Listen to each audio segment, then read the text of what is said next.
মুহাব্বত শুধু আল্লাহর জন্য হবে, দুনিয়ার কোনো স্বার্থ নয়। দুনিয়ার স্বার্থে যদি আপনি কাউকে ভালোবাসেন, আপনি তার কাছ থেকে কষ্ট পাবেন। আমার কথাটা ভালো করে শোনেন, দুনিয়ার স্বার্থে যদি কাউকে ভালোবাসেন, আপনি তার কাছ থেকে কষ্ট পাবেন। আল্লাহর জন্য যদি করেন, আপনি কষ্ট পাবেন না। আপনি আল্লাহর জন্য করছেন, আপনি আল্লাহর জন্য স্ত্রীকে খাওয়াচ্ছেন, মহব্বত করছেন, তার হক আদায় করছেন, সন্তানের হক আদায় করছেন। এখন এই সন্তান যদি বড় হয়ে বলে তোমাকে চিনি না, আপনি কষ্ট পাবেন না, কারণ আপনি আল্লাহর জন্য করেছেন। এই স্ত্রী যদি কোনোদিন বলে তোমার কাছে কিছুই পেলাম না, সারা জীবন তুমি আমাকে কষ্টই দিয়ে গেলা, আপনার কষ্ট লাগবে না, কারণ আপনি জানেন আপনি আল্লাহর জন্য করেছেন। দুই রকম ভালোবাসা হয়, আল্লাহর জন্য আর মানুষের জন্য। যদি আপনি আল্লাহর জন্য মহব্বত করতে পারেন, আপনার পিতা, আপনার মাতাকে, আপনার স্ত্রী সন্তানকে বা দিনী ভাই বোনদেরকে, আপনি কষ্ট পাবেন না। কারণ আমি অনেক দিন বলেছি, আর আপনাদের এখানেই একটা খুতবায় কোনোদিন বলেছিলাম অনেক দিন আগে, যে মানুষ মানুষের অবস্থানকে ভালোবাসে, মানুষ মানুষের অবস্থানকে ভালোবাসে, আর প্রকৃত মানব সত্তাকে ভালোবাসেন শুধু আল্লাহ রাব্বুল আলামিন।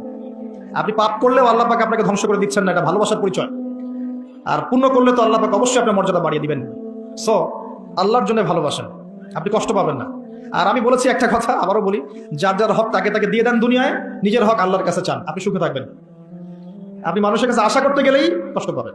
কেন সে এমন করলো, কেন আমাকে বুঝলো না, কেন সে আমার সাথে খারাপ আচরণ করলো, আমি তার জন্য এত করলাম, সে কেন আমাকে মূল্যায়ন করলো না। আপনি কখনই কষ্ট পাবেন যখন কারোর কাছে কিছু আশা করছেন। আশা করেন না আল্লাহ ছাড়া কারোর কাছে, আপনি কষ্ট পাবেন না। কথাগুলো খুব ভিতর থেকে বলছি। আমার বয়স আপনাদের চেয়ে হয়তো কম, অনেক ক্ষেত্রে আমার বয়স আপনাদের চেয়ে কম, কিন্তু এগুলো আমার এই 30 বছর জীবনের উপলব্ধি। শুধু আল্লাহর হয়ে যান, আল্লাহর জন্য নিজেকে খালেস করে দেন। ইব্রাহিম আলাইহিস সালামের মতো, ইন্না সলাতি ওয়া নুসুকি ওয়া মাহইয়ায়া ওয়া মামাতি লিল্লাহি রাব্বিল আলামিন। আমার জীবন, আমার মরণ, আমার সালাত, আমার স্যাক্রিফাইস সব আল্লাহর জন্য। দেখবেন আপনি কষ্ট পাবেন না, এবং আল্লাহর সাথে আপনার একটা ঐশ্বরিক সম্পর্ক হবে। আপনি আল্লাহকে ফিল করতে পারবেন, আল্লাহ আপনার সাথে আছে। নিজের জুতার ফিতা প্রয়োজন হলেও আল্লাহর কাছে চাইবেন, দেখবেন আল্লাহকে আপনি কাছে পাবেন। যা প্রয়োজন আল্লাহর কাছে চান, আল্লাহকে আপনি কাছে পাবেন। আমার জীবনে এমনও হয়েছে, এগুলা বললে আবার বলেন না যে পীর মুরিদির কেরামতি বলছি, বিষয়টা এমন নয়। এটা আল্লাহর মারিফত। এমনও হয়েছে যে মনে মনে চিন্তা করেছি যে এটা হলে ভালো হতো, যদি এমন হতো ভালো হতো। আমি দোয়া করিনি এখনো, খালি মনে মনে চিন্তা করেছি যে এটা হলে ভালো হতো হয়তোবা। বাসায় গিয়ে দেখেছি ওটা আমার সামনে হাজির। একদিন দুই দিন নয়, আমার জীবনে অনেক দিন এমন ঘটনা ঘটেছে। আপনি আল্লাহর হয়ে যান, নিজেকে আল্লাহর জন্য ওয়াকফ করে দেন, আল্লাহ আপনার হয়ে যাবে ইনশাআল্লাহ। ইনশাআল্লাহ সাক্ষাৎ মৌত, এর হাত থেকে আল্লাহ পাক আপনাকে বের করে আনতে পারবেন।